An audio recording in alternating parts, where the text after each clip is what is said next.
11h, Europe 1 Culture Média. Philippe Vandel.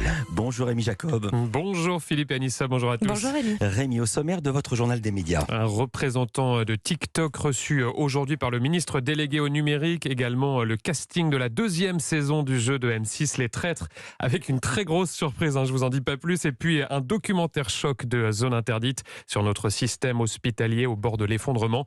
On en parlera avec sa réalisatrice. Mais d'abord, on commence évidemment par les audiences qu'ont regardé les Français hier soir, jeudi soir. C'est France 3 qui est en première position avec La Malédiction de Provins, 3,3 millions de téléspectateurs, soit 17,3% du public pour ce téléfilm avec Thierry Neuvik et Anne Caillon. C'était pourtant une rediffusion. Derrière, on retrouve TF1 avec Safe, 2,3 millions de téléspectateurs, soit 12,4% de part d'audience pour la série d'Arlan Coben.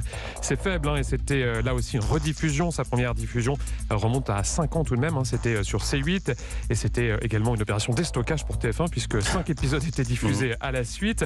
Enfin, M6 clôture ce podium avec Pékin Express, près de 2 millions de téléspectateurs et 11,6% de part d'audience, et c'est en hausse par rapport à la semaine dernière.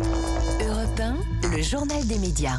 Un représentant de TikTok reçu aujourd'hui par le ministre délégué au numérique. Une rencontre hautement symbolique. Ce vendredi, Jean-Noël Barrot s'entretiendra avec Erich Anderson. C'est le conseiller général de ByteDance, la maison mère de TikTok. Au menu des discussions, la feuille de route et les engagements des dirigeants de l'application chinoise. Selon le ministère, TikTok devra démontrer, je cite, la pleine conformité de son projet aux réglementations européennes, tant sur le plan du respect de la protection des données que de la cybersécurité. Par ailleurs, comme l'indiquent nos confrères du Figaro, le représentant de TikTok rencontrera également lundi le président de l'Arcom, Roch-Olivier Mestre. C8 condamne les propos tenus hier par un intervenant dans l'émission Touche pas à mon poste. Il s'agit de Gérard Fauré, invité hier soir du talk-show de C8, l'ancien trafiquant de cocaïne qui a publié en 2018 un livre baptisé « Dealer du tout Paris », était invité à s'exprimer notamment sur l'affaire Palmade, mais pas que. Durant plusieurs minutes, il a enchaîné des propos particulièrement choquants sur des thèmes relatifs, entre autres, à la consommation de cocaïne ou à la pédophilie en direct, chose rare. Un bandeau est apparu à l'antenne, un bandeau sur lequel était indiqué « Les propos de notre invité Gérard Fauré n'engagent que lui ». Dans la soirée, la chaîne C8 s'est également fendue d'un tweet indiquant qu'elle condamne, je cite, fermement les propos tenus en direct dans l'émission.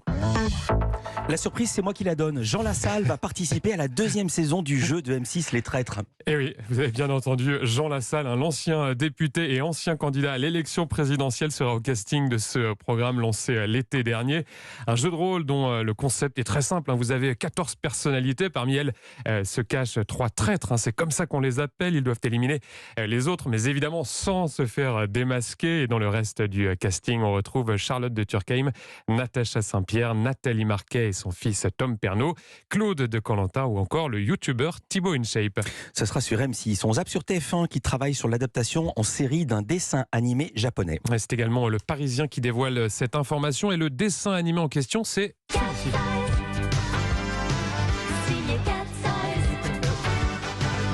Ah, quel souvenir. Oui.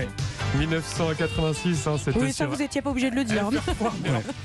Ça a été ensuite diffusé et je pense que c'est là que ça vous rappelle des souvenirs sur France 3, toujours dans les Minicums. Alors ça, c'est également de bons souvenirs. C'est l'histoire, ce dessin animé de 3 sœurs qui sont serveuses le jour dans un café et qui la nuit enfilent un juste au corps pour se transformer en cambrioleuses. Objectif, récupérer les tableaux ayant appartenu à leur père mystérieusement disparu. Dans son article, le Parisien précise que la direction de TF1 n'a pas souhaité confirmer l'information. Steven Spielberg n'est vraiment pas fan de l'intelligence artificielle dans le domaine artistique et il l'a fait savoir. Oui, vous le savez, depuis quelques mois, on ne parle plus que d'elle. Désormais, avec l'intelligence artificielle, on peut créer une photo, un texte et même un manga. On vous le racontait ici même sur Europe 1 cette semaine, le tout en un claquement de doigts. Invité du Late Show de Stephen Colbert sur CBS, le réalisateur Steven Spielberg a évoqué son malaise face à toutes ces œuvres générées par de l'intelligence artificielle et il n'a pas vraiment mâché ses mots. Ça me rend très nerveux. Au final, vous prenez quelque chose que l'homme a créé, c'est-à-dire l'ordinateur, et vous lui donnez une autonomie supérieure à votre propre point de vue.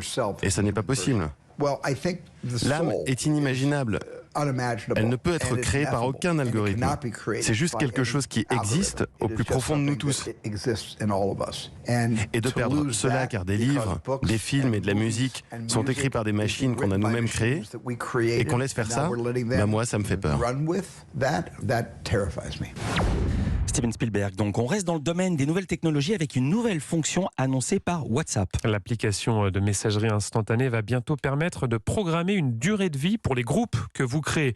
Alors concrètement, je vous explique, ça évitera de se retrouver, comme c'est souvent le cas aujourd'hui, avec une longue liste de groupes, pour la plupart totalement inactifs. Des groupes créés, par exemple, pour un événement très précis, comme un anniversaire ou bien un pot de départ. Ou les parents d'élèves de maternelle alors que les enfants sont en fac. C'est exactement ça.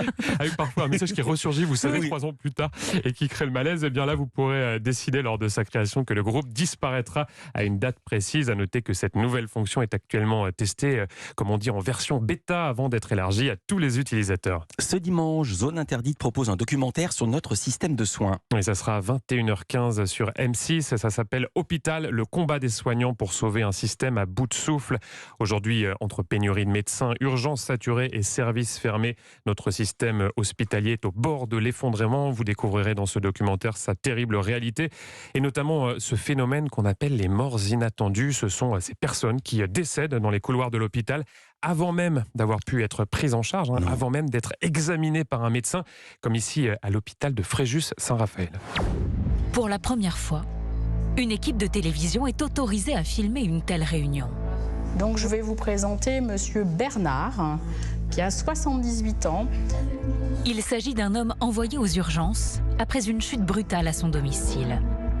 Ce jour-là, le service est saturé. Aucun médecin n'a le temps de l'examiner. Et après plus de 3 heures d'attente... Malheureusement, à 23h06, ce patient est retrouvé en arrêt cardio-respiratoire en salle d'attente. Le décès sera donc signé à 23h. L'homme meurt sans que personne ne s'en rende compte. Une réalité dramatique, vous l'avez entendu. Et évidemment, ce sont les soignants qui sont en première ligne. Dans ce documentaire, on découvre leur combat au quotidien avec une charge de travail démesurée. C'est le cas de Nadia. Nadia, elle est urgentiste, elle a 42 ans et elle peut travailler jusqu'à 100 heures par semaine, comme l'explique Zaina Isabachen, la réalisatrice de ce documentaire. Elle est au micro d'Europe 1 Culture Média.